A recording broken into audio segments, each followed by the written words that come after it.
नमस्कार, नमस्कार, नमस्कार, नमस्कार।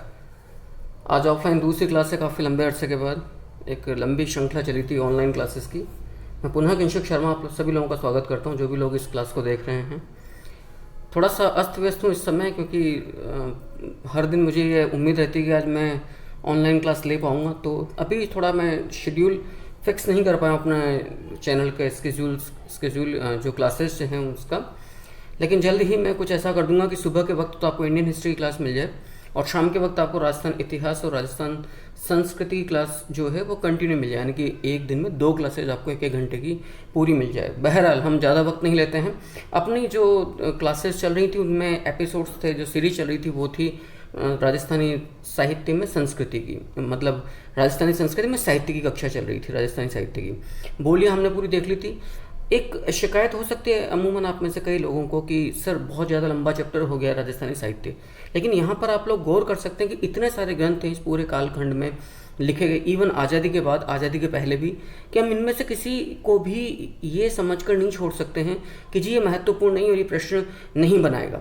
और वैसे भी आप जानते हैं जब आप बड़े कॉम्पिटिशन्स की तरफ आगे बढ़ते हैं तो वहाँ पर आपको संभावनाएं व्यापक स्तर पर, एक लार्ज स्केल पर आपको प्रोबेबिलिटीज़ या संभावना लेकर चलनी होती हैं। तो उसी को मद्देनज़र रखते हुए जब हम एक बिग स्केल पर या बड़े एक सिनेरियो में इन क्लासेस को फिट कर रहे हैं, देख रहे हैं, तो वहाँ पर आपको जितने भी तमाम लौकिक अलौकिक धार्मिक जितने भी साहित्य हैं, चाहे वो राज दरबार के संरक्षण में लिखे गए हों, चाहे वो व्यक्तिगत तौर पर साहित्य लिखा गया हो, हमें लेना है। जितनी साहित्यिक संस्थाएँ हैं हमें लेनी है, इन साहित्यिक विशेषताएँ क्या है हमें इन्हें लेनी है। सो बहरहाल आप पुनः सभी लोगों का मैं स्वागत करता हूं दिल से, और बहुत ज़्यादा वक्त नहीं लेते हुए इस साहित्य की कक्षा को अपन आगे आरंभ करते हैं। देखिएगा, महाराणा कुंभा तक के साहित्यिक जो रचनाएं थी उन लोगों को हमने बहुत अच्छे से देख लिया था। आप लोगों ने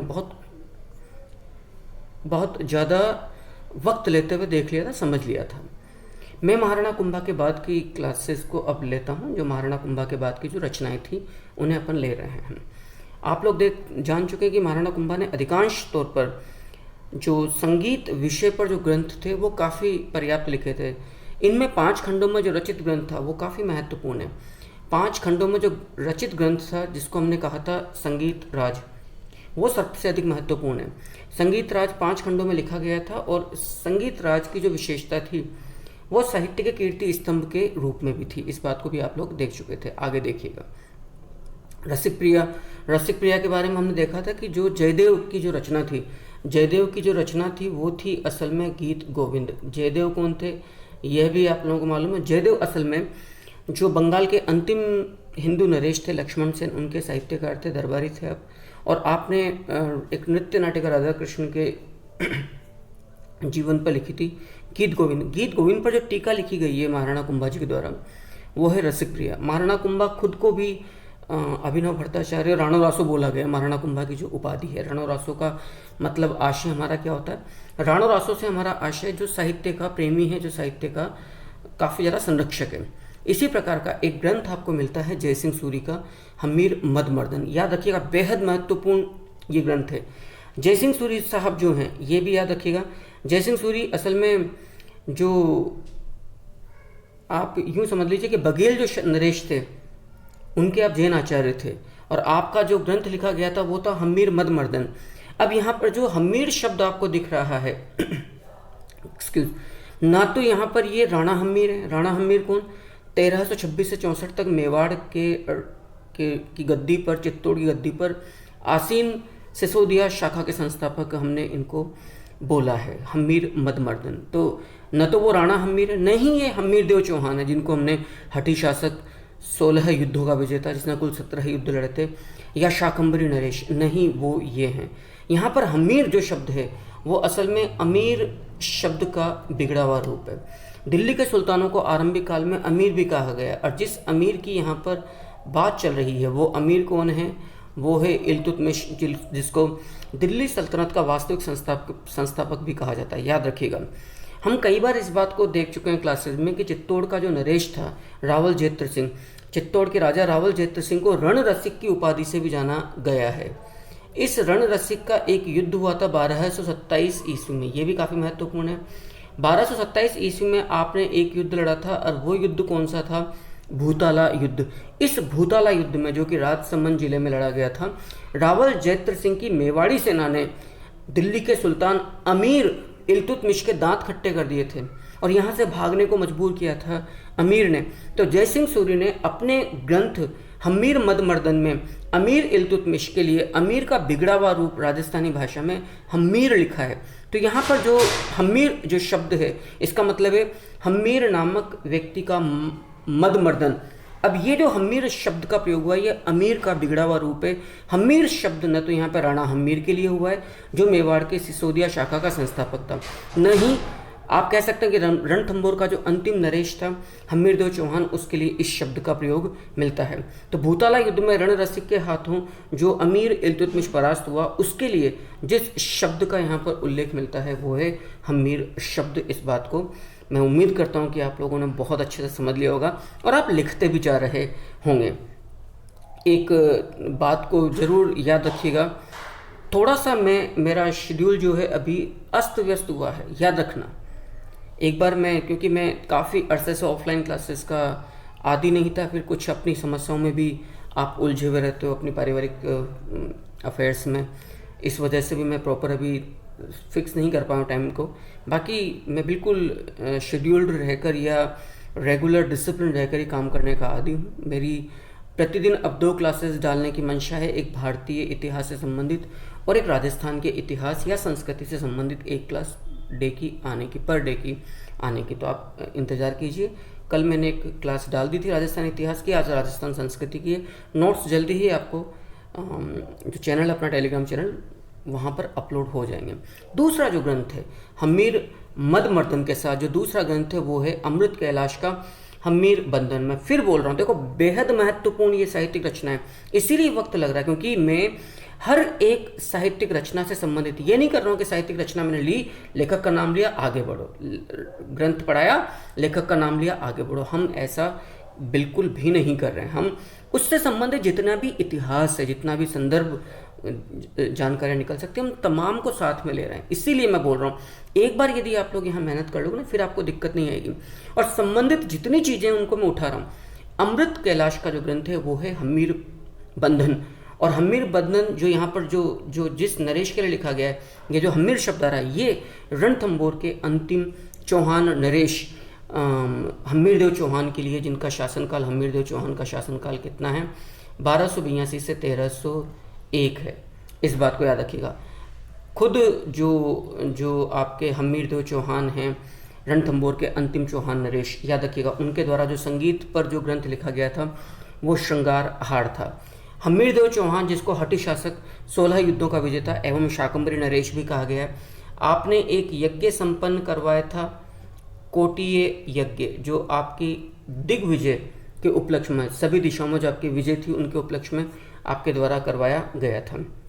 और आपके जो पुरोहित थे कोटिये यज्ञ के, याद रखना, वो विश्व रूप है। इसलिए अपने को इस चैप्टर को पूरा करने में इतना वक्त लग रहा है। मैं समझ रहा हूँ आज आपके पास पर्याप्त वक्त है, तो आप इन चैप्टर्स को जितना मजबूती से पढ़ लोगे, जितनी गहराई से समझ लोगे, फिर कभी आपको दिक्कत नहीं आएगी। तो इन्हीं के, अच्छा ये भी आपको याद रखना है, इसके शासन का अंत अलाउद्दीन खिलजी के द्वारा किया गया था, क्योंकि आपने अलाउद्दीन खिलजी के कुछ भगोड़े सैनिकों को शरण दी थी, जिनमें प्रमुख था मीर मुहम्मद शाह।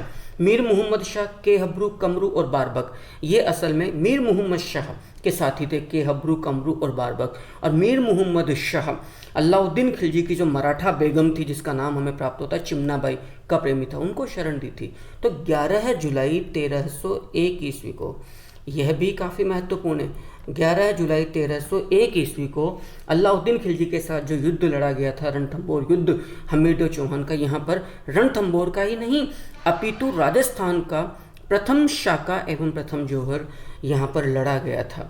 याद रखिएगा इस बात को। ये इस हम्मीरदेव चौहान के बारे में जो ग्रंथ लिखा गया है अमृत कैलाश के द्वारा, वो ग्रंथ लिखा गया है हम्मीर बंधन। तो हम्मीर बंधन में रणथंभौर के अंतिम नरेश हम्मीर देव चौहान हठी शासक या शाकंभरी नरेश या 16 युद्धों के विजेता का वर्णन मिलता है। लेकिन जो हम्मीर मदमर्दन है जयसिंह सूरी का, उसमें हम्मीर नामक व्यक्ति का जो मद मर्दन मान मर्दन किया जा रहा, वो हम्मीर दिल्ली का अंतिम मतलब दिल्ली का वास्तविक संस्थापक, दिल्ली सल्तनत का अमीर इल्तुतमिश है। तो यहाँ पर अमीर शब्द का बिगड़ा हुआ रूप है हम्मीर, इस बात को आप लोग समझिएगा।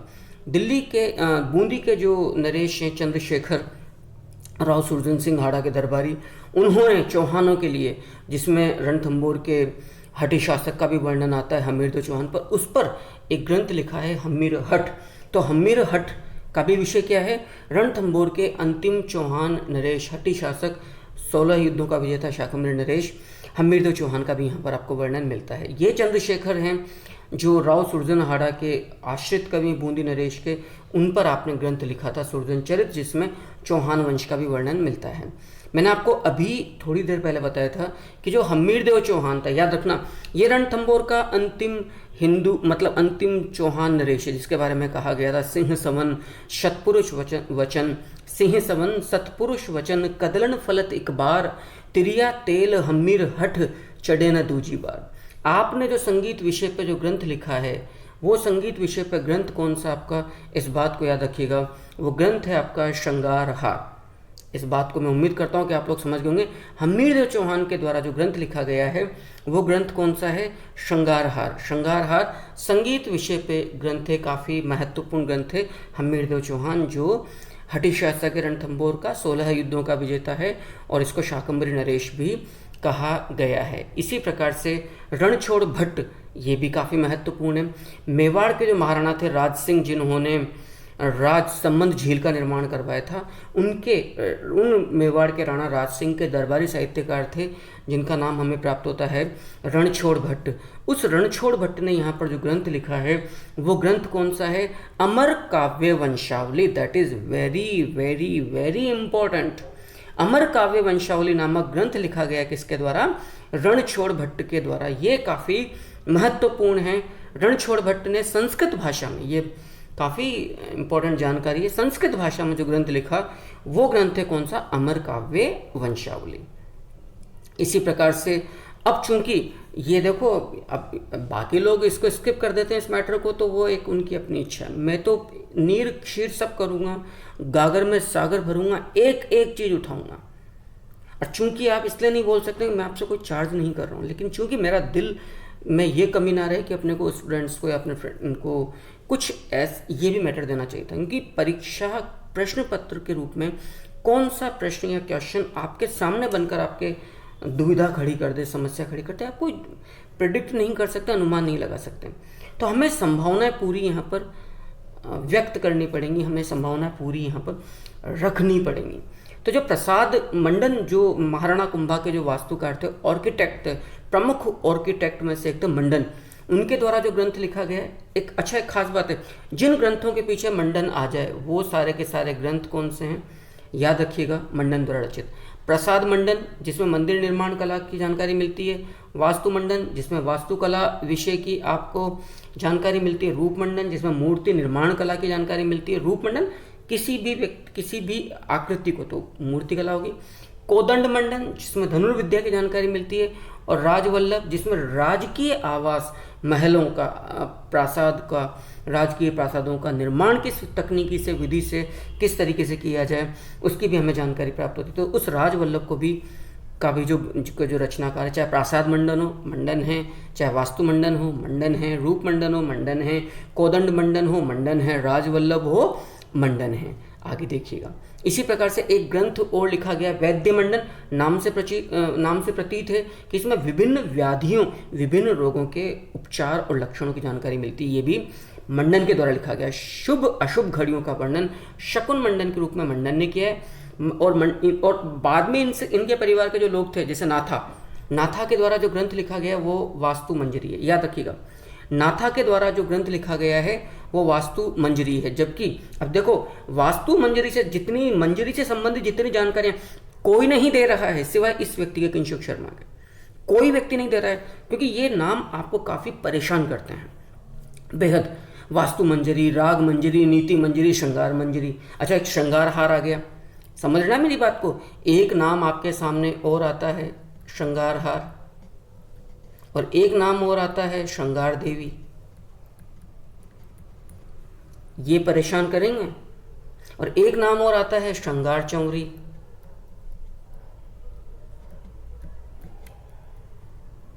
उम्मीद करता हूं कि आप इस बात को समझ रहे हो। तो श्रृंगार मंजरी क्या है? सवाई प्रताप सिंह, जो जयपुर के जो महाराजा थे सवाई प्रताप सिंह, जो ब्रज निधि के उपनाम से ब्रज भाषा में काव्य रचना किया करते थे, जिन्होंने 1699 में शिल्पी लालचंद के द्वारा हवा महल का निर्माण करवाया था, जिसमें 953 खिड़कियां हैं। सर्वाधिक मराठा आक्रमण जयपुर के जिस नरेश के काल में जयपुर पर हुए थे वो सवाई प्रताप सिंह हैं, जिनके काल में 22 दरबारी थे, जिनको आपने गंधर्व बाईसी, प्रताप बाईसी कहा है, वो सवाई प्रताप सिंह थे, जिनके काल में मराठों के सर्वाधिक आक्रमण हुए और मराठों के साथ आपके तुंगा युद्ध एवं पाटन युद्ध हुए 1787 और 1790 में, वो सवाई प्रताप सिंह हैं। और फिर एक युद्ध में आपने मराठों को हराया भी था, तुंगा युद्ध में, लेकिन पाटन युद्ध में आप लकवा दादा डिबोई के हाथों परास्त हो गए थे। आप समझ रहे हैं, वो सवाई प्रताप सिंह है। सवाई प्रताप सिंह के काल में 22 दरबारी थे, जिन्हें गंधर्व बाईसी और प्रताप बाईसी भी कहा गया है। सवाई प्रताप सिंह के काल के जो इनके जो संगीत गुरु थे वो चांद खां थे। हम लोग देख चुके हैं इन सब चीज़ों को। यही तो फायदा है इस क्लास को पढ़ने का, चीज़ें रिपीट होती है बार बार। आप लोगों को याद होगा कि आपके काल में, सवाई प्रताप सिंह जी के काल में, जयपुर संगीत सम्मेलन का आयोजन किया गया था। और उस जयपुर संगीत सम्मेलन की जो अध्यक्षता की गई थी वो देवर्षि बृजपाल भट्ट के द्वारा की गई थी, जिनके निर्देशन में राधा गोविंद संगीत सार नामक संगीत विषयक ग्रंथ लिखा गया था। उन सवाई प्रताप सिंह जो विद्वान थे, विद्यानुरागी थे, तलवार के धनी थे, कलम के धनी थे, के द्वारा जो ग्रंथ लिखा गया वो है श्रृंगार मंजरी। इन्हीं सवाई प्रताप सिंह साहब ने नीति मंजरी लिखी और पुंडरीक विट्ठल ने राग मंजरी नामक ग्रंथ लिखी, जबकि नाथा ने, जिसका संबंध मेवाड़ महाराणा कुंभा के साथ है, उन्होंने वास्तु मंजरी लिखी। अब श्रृंगार मंजरी से संबंधित तमाम चीजें उठा के मैं यहाँ पटक रहा हूँ, समझना इस बात को। श्रृंगार चौंरी से संबंधित जितनी भी महत्वपूर्ण चीजें हैं वो सारी की सारी मैं यहाँ पर आप लोगों को दे रहा हूँ। तो श्रृंगार चौंरी के द्वारा जो श्रृंगार मंजरी से संबंधित, देखो श्रृंगार मंजरी एक ग्रंथ आ गया। अब श्रृंगार मंजरी से संबंधित जो महत्वपूर्ण चीजें, एक है श्रृंगार चौंरी।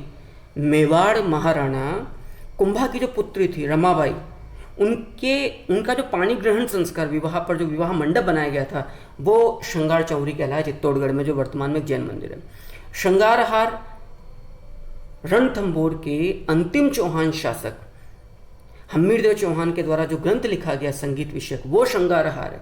और श्रृंगार देवी मारवाड़ के जोधपुर नगर के संस्थापक राव जोधा की पुत्री है, जिसका विवाह संबंध आंवल बावल संधि के तहत 1457 में मेवाड़ महाराणा कुंभा के छोटे पुत्र रायमल के साथ तय कर दिया गया था, जिनके पुत्र थे महाराणा संग्राम सिंह। आई थिंक कि आपको ये तमाम बातें समझ में आई हैं। श्रृंगार देवी, श्रृंगारहार, श्रृंगार चौंरी और श्रृंगार मंजरी, ये ग्रंथ है श्रृंगार मंजरी सवाई प्रताप सिंह जी के काल में। इतनी महत्वपूर्ण जानकारियां आपको एक साथ मिल रही है। पढ़ते रहिए और अपने सपनों को साकार करते रहिए। वक्त लूँगा, लेकिन इसके बाद फिर आपकी ज़िंदगी में इस चीज़ को सोचने का वक्त नहीं मिलेगा, काश हमने ये थोड़ी मेहनत और कर ली होती। आपको सिर्फ कुछ वक्त मुझे एक खींच खांच कर 1 घंटा सवा घंटा मुझे रोजाना का देना है। नेक्स्ट आइएगा, एक ग्रंथ और है वैराग्य मंजरी, वो भी सवाई प्रताप सिंह ब्रजनिधि उपनाम से जिन्हें जाना जाता है के द्वारा लिखा गया था। वैराग्य मंजरी, समझ मारी मेरी बात? तो वैराग्य मंजरी हो गया, श्रृंगार मंजरी हो गया, नीति मंजरी हो गया।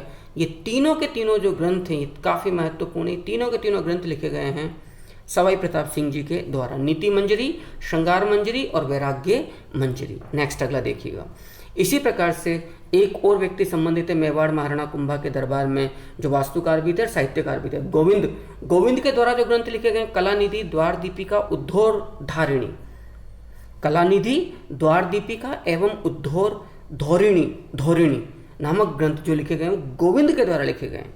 दोबारा देख लीजिए, कलानिधि, द्वार दीपिका एवं उद्धोर धोरिणी नामक जो ग्रंथ लिखे गए हैं वो गोविंद के द्वारा लिखे गए हैं। जयानक, आप लोग जानते हैं जयानक अजमेर के अंतिम चौहान शासक पृथ्वीराज तृतीय चौहान के कश्मीरी विद्वान दरबारी साहित्यकार थे, और ये कश्मीरी ब्राह्मण विद्वान थे जिन्होंने संस्कृत भाषा में जो ग्रंथ लिखा था वो था पृथ्वीराज विजय, जिसकी प्रामाणिक ऐतिहासिकता या ऐतिहासिक प्रामाणिकता पृथ्वीराज रासो यानी कि पृथ्वीराज तृतीय चौहान के जो मित्र और दरबारी साहित्यकार थे चंद्र बरदाई और पृथ्वी भट्ट का जो ग्रंथ था पिंगल भाषा में, पृथ्वीराज रासो से कहीं अधिक प्रामाणिक है पृथ्वीराज विजय का जो वर्णन है। कवि बिहारी जिनका संबंध आप लोग जानते हैं, कवि बिहारी जिनका संबंध आमेर के मिर्जा राजा जय सिंह प्रथम के साथ है, उन्होंने ग्रंथ लिखा था 713 दोहों का बिहारी सतसई। महत्वपूर्ण है, बिहारी सतसई में कुल कितने ग्रंथ थे? 713 दोहे हैं बिहारी सतसई।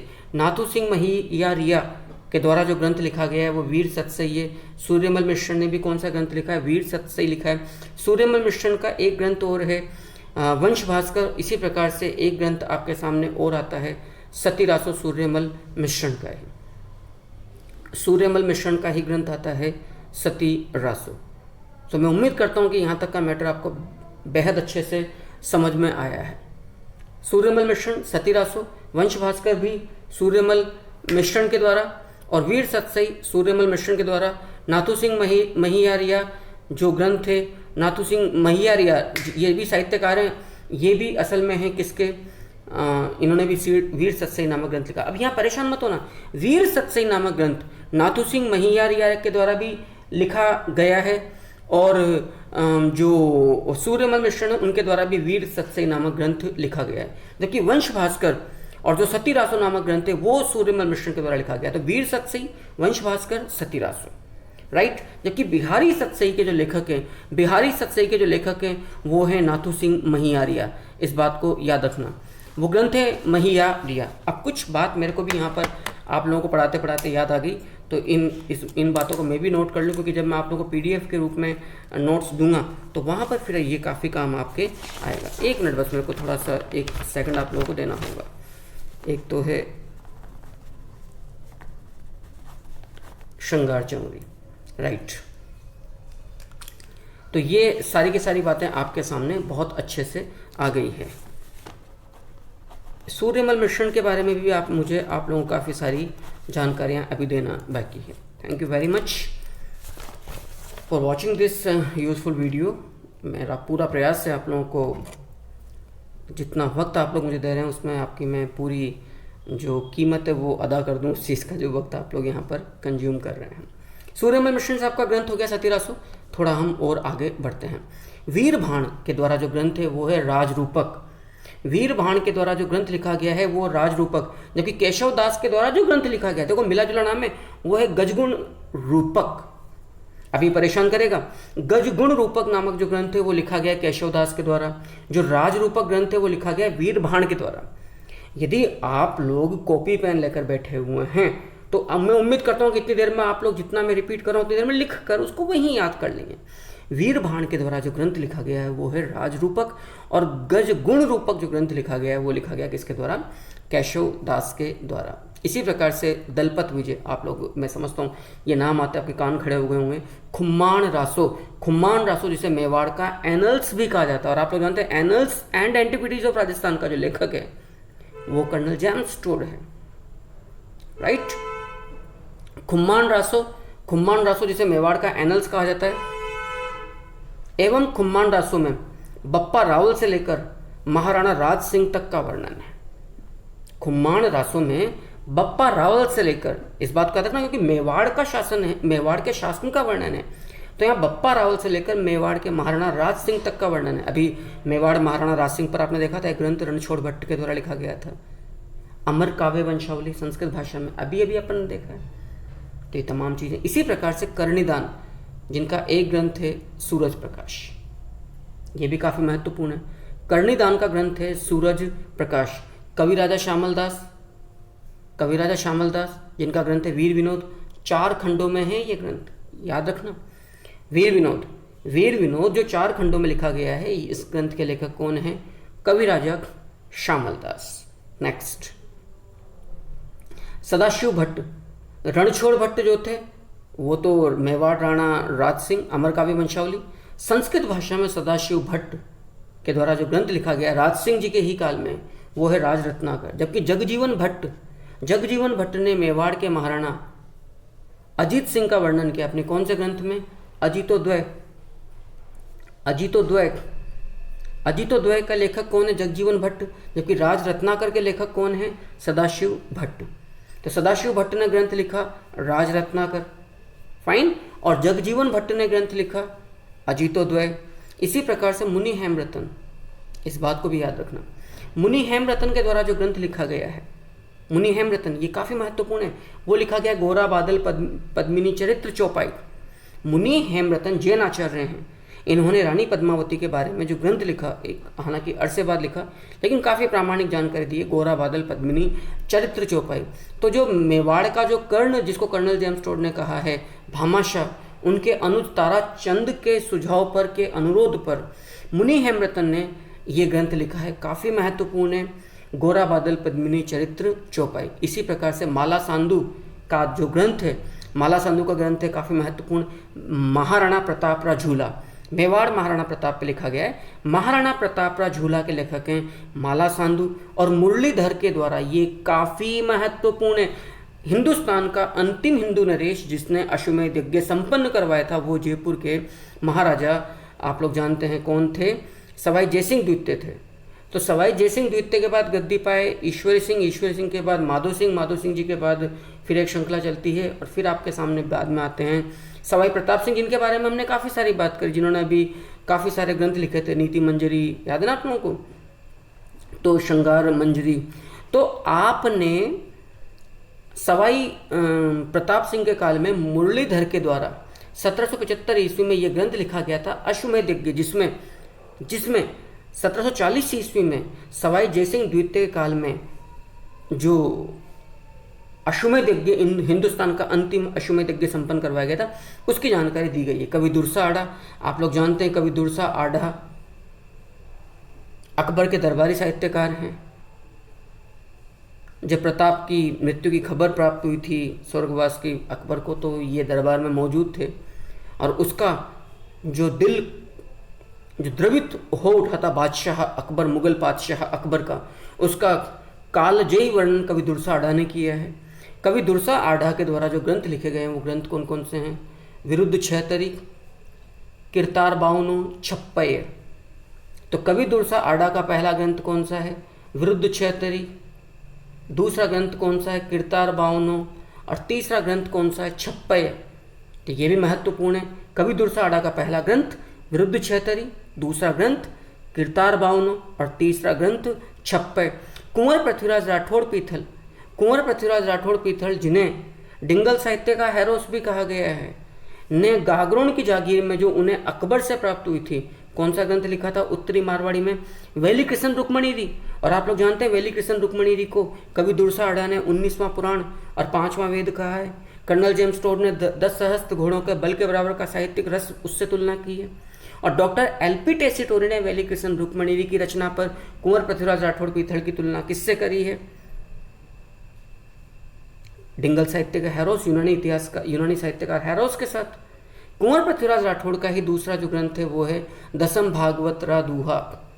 दसम भागवतरा दूहा, याद रखना, दसम भागवतरा दूहा जो लिखा गया है 184, जिसमें कुल 184 दोहे हैं, 184।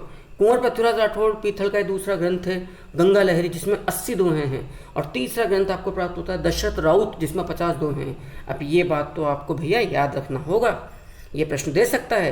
कुंवर पृथ्वीराज राठौड़ की किस रचना में 184 दोहे हैं? दसम भागवत दूहा। किस में 80 दोहे हैं? गंगा लहरी में। और किस में कुल 50 दोहे हैं? तो आपका ग्रंथ होगा फिर दशरथ राउत। कौन सा ग्रंथ होगा? दशरथ राउत, कुंवर पृथ्वीराज राठौड़ की जो रचना है। तो कुंवर पृथ्वीराज राठौड़ की एक रचना तो वैली कृष्ण रुक्मणीरी हो गई। दूसरी रचना दसम भागवत दूहा हो गया, इसमें 184 दोहे हैं। 80 दोहों वाला गंगा लहरी हो गया और 50 दोहों वाला दशरथ राउत हो गया। इसी प्रकार से जो जोधपुर महाराजा जसवंत सिंह प्रथम राठौड़ हैं, जिनके दरबारी साहित्यकार थे मोहनोत नैणसी, उनका पहला ग्रंथ कौन सा है? भाषा भूषण। दूसरा कौन सा? आनंद विलास। तीसरा कौन सा? प्रबंध चंद्रोदय। और चौथा कौन सा? गीता महात्म्य। तो भाषा भूषण, आनंद विलास, प्रबंध चंद्रोदय एवं गीता महात्म्य। जसवंत उद्योग तो दलपत मिश्र के द्वारा लिखा गया था, उसको हम देखेंगे। तो ये याद रखना होगा, यानी कि ये भी साहित्यकार सम्राट थे। भाषाभूषण, आनंद विलास, प्रबंध, चंद्रोदय और गीता महात्म्य नामक ग्रंथों के लेखक कौन? जोधपुर महाराजा जसवंत सिंह प्रथम राठौड़, जिनकी मृत्यु 1678 में कहाँ पर हुई थी? जमरूद के अंदर। और उनकी मृत्यु के बाद पश्चात बादशाह औरंगजेब ने, मुगल बादशाह औरंगजेब ने कहा था दरवाजा एकोफ्र शिकस्त। नेक्स्ट, और दरबारी साहित्यकार कौन थे आपके? मुहणोत नैन्सी साहब। जोधपुर महाराजा मानसिंह, जोधपुर महाराजा मानसिंह के बारे में आप लोगों को जानकारी होगी, जिन्होंने तीसरे नंबर पर जोधपुर, जिन्होंने अंग्रेजों के साथ संधि की थी 6 जनवरी 1818 ईस्वी को। ये वही मानसिंह साहब हैं जो नाथ संप्रदाय के अनुयायी थे और जिनके बारे में योगी चित्तरनाथ ने भविष्यवाणी कर दी थी कि यही बादशाह बनेगा। तो मानसिंह साहब याद है ना, जिन्होंने बहुत बड़ी बात कही थी, आब फटे घर उल्टे कटे बगतरा कोर, शीस पड़े धड़ तड़ फड़े जद छूटा जालोर। तो जो महाराजा मानसिंह राठौड़ हैं, चूंकि वो नाथ संप्रदाय के अनुयायी थे और आपने 80 खंभों का भव्य महामंदिर या नाथ जालंधर नाथ के लिए महामंदिर का निर्माण करवाया था, ने जो ग्रंथ लिखा वो था नाथ चरित्र। और आपने जालंधर नाथ पर एक ग्रंथ और लिखा, इन्हीं जोधपुर महाराजा मानसिंह राठौड़ साहब ने, जालंधर नाथ चरित्र। और आप सब लोग जो मुझसे पढ़ चुके हैं 1818 की संधियां और मुगल दरबार के साथ राजपूतों के ब्रिटिश दरबार के साथ राजपूतों के संबंध, उसमें कि बाद में जब इनका अपमान किया गया मानसिंह राठौड़ साहब का, तो ये सब कुछ छोड़ छाड़ कर मंडोर जाकर बैठ गए थे धूनी रमाकर। तो ये अपने गुरुओं का अपमान होते हुए नहीं देख सकते थे। जोधपुर महाराजा मानसिंह राठौड़, जिनकी रचनाएं कौन कौन सी है? नाथ चरित्र एवं जालंधर नाथ चरित्र। इसी प्रकार से एक ग्रंथ और लिखा गया जोधपुर महाराजा मानसिंह जी के द्वारा, विहिजन मनोरंजनी, और एक ग्रंथ लिखा गया कृष्ण विलास। जोधपुर महाराजा मानसिंह राठौड़ का एक ग्रंथ है कृष्ण विलास, और दूसरा ग्रंथ है विहिजन मनोरंजनी। जबकि दलपत मिश्र जो मैंने कहा था, जिसमें उसने ग्रंथ लिखा जसवंत उद्योग, जोधपुर महाराजा जसवंत सिंह प्रथम राठौड़ के लिए ग्रंथ लिखा गया था। इसी प्रकार से किशनगढ़ जो महाराजा थे, ये भी काफ़ी बड़े साहित्यकार थे। किशनगढ़ महाराजा सावंत सिंह ने ग्रंथ लिखा नागर समुच्चय, इश्क चमन एवं रसिक रत्नावली। नागर समुच्चय, इश्क चमन एवं रसिक रत्नावली। याद रखना इस बात को, कौन कौन से ग्रंथ लिखे गए हैं? नागर समुच्चय, इश्क चमन एवं रसिक रत्नावली। ये कौन से ग्रंथ लिखे गए हैं? तीनों ग्रंथ किशनगढ़ महाराजा नागरीदास या सावंत सिंह, जिन्होंने बनी ठणी, याद है ना आप लोगों को, जो आपकी प्रेमिका थी उस पर मोर ध्वज निहाल चंद्र ने चित्र बनाया था, ये हैं नागरीदास या सावंत सिंह महाराज, जो कि राठौड़ नरेशन। इसी प्रकार से एक ग्रंथ और आपके सामने आता है रुक्मणी हरण। ये ग्रंथ लिखा गया है सायाजी झूला के द्वारा। अब ये वो ग्रंथ चलेंगे जो लौकिक साहित्य है, दरबारी नहीं है, व्यक्तिगत साहित्य है। रुक्मणी हरण के लेखक है सायाजी झूला। जबकि तिलोक दास कविया के द्वारा जो ग्रंथ लिखा गया है वो है आठों किस्नों। बारहट चौहत के द्वारा जो ग्रंथ लिखा गया है वो है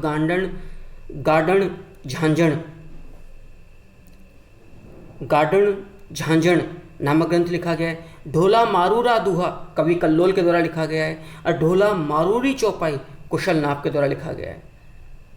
तो गार्डन झांझण जो लिखा गया है वो लिखा गया है बारहट चौहत के द्वारा। ढोला मारूरा दुहा लिखा गया कवि कल्लोल के द्वारा, और ढोला मारूरी चौपाई लिखा गया है कुशल नाभ के द्वारा। ये बड़े मिलते जुलते से नाम हैं।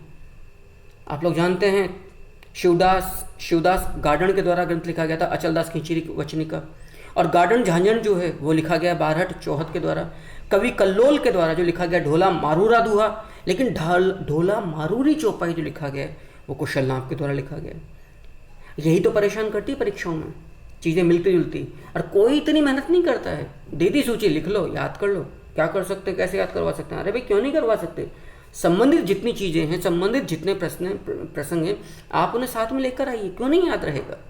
नेक्स्ट, इसी प्रकार का तेली पदम भगत के द्वारा जो ग्रंथ लिखा गया वो है हरजी रो ब्यावलो, रुक्मणी मंगल। तेली पदम भगत के द्वारा जो ग्रंथ लिखा गया वो है रुक्मणी मंगल, यानी कि हरजी रो ब्यावलो, हरजी रो ब्यावलो या रुक्मणी मंगल। जबकि रत्ना खाती का तो खैर कहना ही क्या है, नरसिंह रो मायरो, वाह वाह, क्या कहना, आह। प्रबंध चिंतामणि के लेखक हैं मेरुत्तुंग। जबकि राजस्थानी भाषा के पितामह के रूप में जो सम्मानित व्यक्ति हैं वो हैं पातड़ और पीथल के लेखक कन्हैयालाल सेठिया।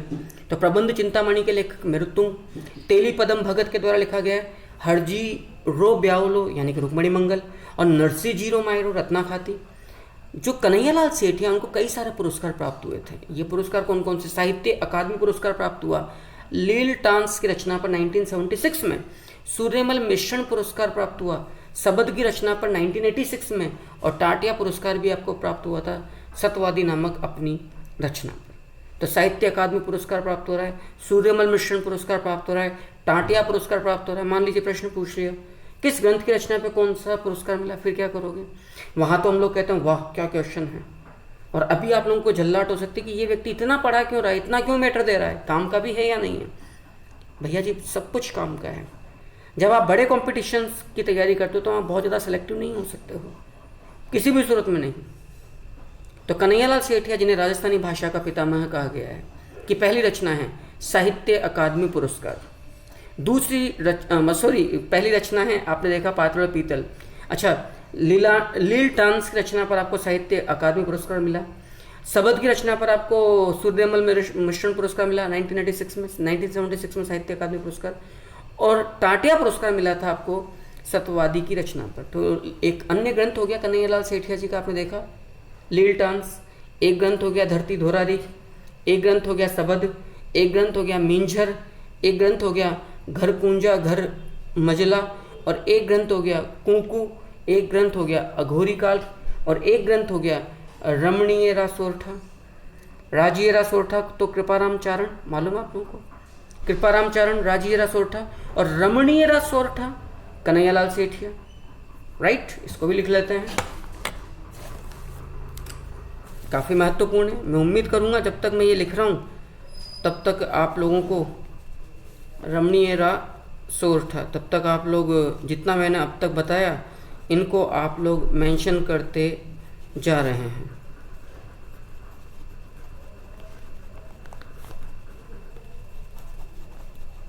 जितना लिखोगे ये तय मानकर चलना, जितना लिखोगे। आपने मेरी खुद की आदत देखा, मैं पढ़ाते वक्त भी मुझे ज़रूरत नहीं है लेकिन फिर भी मेरी आदत में है मैं चीज़ें लिखता रहूं ताकि आपको नोट्स बहुत परफेक्ट मिले। जल्द ही आपको बहुत पूरे नोट्स मिलने वाले हैं एक आधे दिन के अंदर जो साहित्य चल रहा है, क्योंकि फिनिश होने की तरफ है अभी। तो रमणीय रा सोरठा नामक जो ग्रंथ लिखा गया है वो लिखा गया कन्हैयालाल सेठिया जी के द्वारा, राइट। इसी प्रकार से कन्हैयालाल सेठिया जी के द्वारा एक ग्रंथ हो रहे गलगाचिया, सतवाणिया, दीठ, मायड़ रो हेलो। कन्हैयालाल सेठिया राजस्थानी भाषा का पितामह भी आपको कहा जाता है। आपको साहित्य अकादमी पुरस्कार, सूर्यमल मिश्रण पुरस्कार और टाटिया पुरस्कार भी मिला है। इसी प्रकार का एक ग्रंथ हो रहे अग्निवीणा, हिंदी भाषा में कन्हैयालाल सेठिया। लेकिन याद रखना जयनारायण व्यास का जो एक समाचार पत्र है आगीवाण, वो राजस्थानी भाषा का प्रथम समाचार पत्र है। देखो दोनों शब्द परेशान करेंगे। अग्निवीणा जो हिंदी भाषा में प्रकाशित रचना है कन्हैयालाल सेठिया जी की, लेकिन आगीवाण राजस्थानी भाषा का प्रथम समाचार पत्र है जयनारायण व्यास साहब का। इसी प्रकार से हिंदी भाषा में जो अन्य जो रचनाएं लिखी कन्हैयालाल सेठिया जी के द्वारा, अनाम है, वामन है, देह विदेह है, विराट है, दीप किरण है, वन फूल है। क्या पता इनमें से क्या चीज़ आपको पकड़ा दी जाए।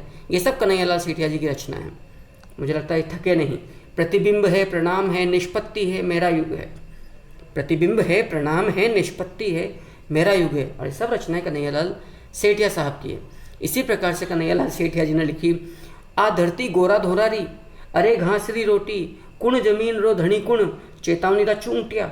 ये सब कन्हैयालाल सेठिया जी की रचनाएं हैं। तो चेतावनी रा चूंटिया 13 सोर्ट है कन्हैयालाल, मतलब माफ करना सॉरी, कुण जमीन रो धनी कुण, कुण जमीन रो धनी कुण, यहाँ तक की रचना कन्हैयालाल सेठिया की है। लेकिन जो चेतावनी रा चूंटिया है वो लिखा गया है किसके द्वारा? केसरी सिंह बारहट के द्वारा। जबकि जो ग्रंथ आता है चूंट किया, ये भी महत्वपूर्ण है। चूंट किया ये लिखा गया है बुद्धि प्रकाश पारीख की रचना। बुद्धि प्रकाश पारीक की रचना है चूंटिया, जबकि चेतावनी चूंटिया ये ग्रंथ लिखा गया केसरी सिंह बारहट के द्वारा। केसरी सिंह बारहट की अन्य रचनाएं रूठी रानी, प्रताप चरित्र, राज सिंह चरित्र, दुर्गादास चरित्र, जसवंत चरित्र, ये सारे ग्रंथ लिखे गए हैं केसरी सिंह बारहट जी के द्वारा। मेघराज मुकुल की जो रचना है वो है सेनानी। मेघराज मुकुल की जो रचना है वो है सेनानी। इसी प्रकार की एक रचना और है सेनानी री जगी जोत, सेनानी री जगी जोत। और रेवत दान चारण की रचना है चेतमान खां। लिखते जाइएगा, यहीं याद हो जाएगा। रेवत दान चारण की रचना है चेतमान खां। मेघराज मुकुल की रचना है सेनानी री जगी जोत, और दूसरी रचना है मेघराज मुकुल की सेनानी। राइट। इसी प्रकार से रेवत दान चारण की अगली रचना है नेहरू ने ओळमो, आज़ादी री लूरा, बिरखा बीननी। जबकि एक ग्रंथ है एक बीननी दो बींद, ये ग्रंथ है किसका? श्रीलाल नथमल जोशी का। एक बीननी दो बींद, ये ग्रंथ किसका है? श्रीलाल नथमल जोशी का। एक बीननी दो बींद, श्रीलाल नथमल जोशी। बिरखा बीननी, आज़ादी रा लूमा, नेहरू ने ओलमो, ये तमाम ग्रंथ लिखे गए हैं रेवत दान चारण के द्वारा। इसी प्रकार से इंकलाब री आंधी, ये रचना भी रेवत दान चारण की है। इंकलाब री आंधी, ये रचना भी किसकी? रेवत दान चारण की। और धरती रा गीत, ये रचना भी किसकी है? रेवत दान चारण की। अब आप समझिएगा यहाँ पर धरती रा गीत, धरती रा गीत लिखा गया रेवत दान चारण के द्वारा, लेकिन धरती हेलो मारे हो मनुज देवावत, धरती धोरारी कन्हैयालाल सेठिया, धोरारो धोरी श्रीलाल नथमल जोशी, धोरारो संगीत डॉक्टर मनोहर शर्मा, धरती कदताई घुमेली सांवरदैया, सोनो निपजे रेत में गजानन वर्मा, और मेघती काया मुड़कती धरती अन्नाराम सुदामा। एक यहाँ पर मात्रा गलत हो रही है, सोनो निपजे रेत में, इसको आपको सही करना है।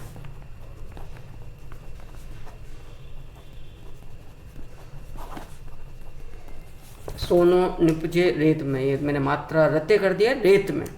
तो धरती रा गीत, धरती शब्द से संबंधित जितने भी रचनाएं हैं एक साथ मैंने यहाँ पर डाल दिए। अब आपका फर्ज बनता है कि आप इन्हें बखूबी बहुत अच्छे से याद करते रहें, सीखते रहें, समझते रहें और अपने ज्ञान को आगे बढ़ाते रहें। आज की क्लास का मैं यहीं पर एंड कर रहा हूँ, क्योंकि काफ़ी सारे ग्रंथ आपको दे दिए गए हैं। आप लोग रोज़ाना, चाहे आज की क्लास थोड़ी छोटी है, लगभग 30 मिनट के अंदर मैं क्लास को फिनिश कर रहा हूँ, सिर्फ इसलिए कि आपको ठीक से पढ़ने का वक्त मिल जाए। ये मेरा प्रॉमिस है। मेरी अभी की प्लानिंग में है कि मैं आप लोगों को 2 क्लासेस रेगुलर दूँ, एक इंडियन हिस्ट्री से संबंधित और एक राजस्थान के इतिहास अथवा संस्कृति से संबंधित। अभी तक मैं एक ही क्लास दे पा रहा हूँ, लेकिन आजकल में ही मैं भारतीय इतिहास की भी जो क्लास है वो आरंभ कर दूंगा और आप लोगों को जानकारी मिल जाएगी आपके टेलीग्राम चैनल पर। बहुत बहुत धन्यवाद। आप लोग यूं ही जुड़े रहिए, मेहनत करते रहिए। जितना पढ़ोगे, कुछ निराशा आपको परेशान कर सकती है, आपके कदम लड़खड़ा सकते हैं मंजिल की तरफ बढ़ते हुए, लेकिन यदि दृढ़ निश्चय का साथ आपके हाथों में है, आपके मन में है, आपके जहन में, यकीन मानना आप कभी भी पथभ्रष्ट नहीं हो पाओगे। इन्हीं शुभकामनाओं के साथ मैं आप लोगों से विदा लेता हूँ। कल पुनः मुलाकात करूँगा। टाइमिंग मेरा कोशिश करूँगा मैं कि एक क्लास मॉर्निंग में पकड़ा दूँ भारतीय इतिहास की और एक शाम को राजस्थान इतिहास या संस्कृति की।